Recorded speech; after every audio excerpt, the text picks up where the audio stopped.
Short answer type question, class 7th, chapter 13. Question 1. Define motion and periodic motion. Children answer. A body is said to be in motion if it changes its position with respect to other objects. When a motion repeats itself at equal interval, then it is called periodic motion. Children, now I think you understood both definition. Motion means a body is said to be in motion if the position of it changes with respect to other object.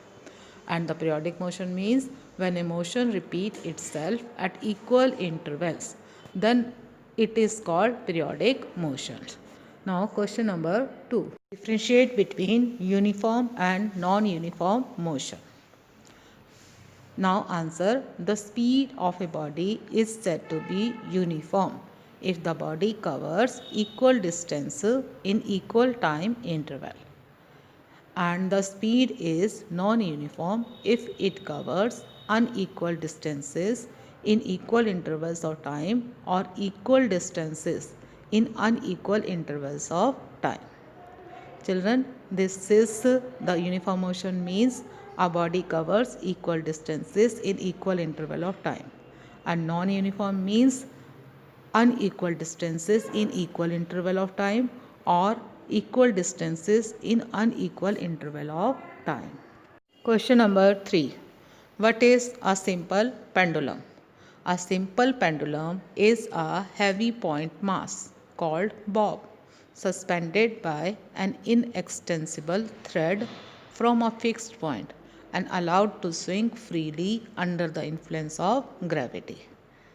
Children, simply a heavy point mass, and this heavy point mass is called bob when it is suspended by an inextensible thread from the fixed point, and then it is allowed to swing freely like a pendulum, so it is called simple pendulum. Question number 4. State the principle for working of a sundial. Sundial was used to measure time during ancient times based on decrease and increase in the length of a shadow during the day. The shadow cast by sundial was longer in the morning and then reduced to nothing during noon and become longer again in the evening. So it is based on the formation of shadow during different hours of the day. Question 5. How can you change the time period of a simple pendulum? Now, time period, this depends upon the length of the string from which the bob is suspended. Greater the length of the pendulum, greater will be the time needed for one complete oscillation. So, by changing the length of the string, we can change the time period of a simple pendulum.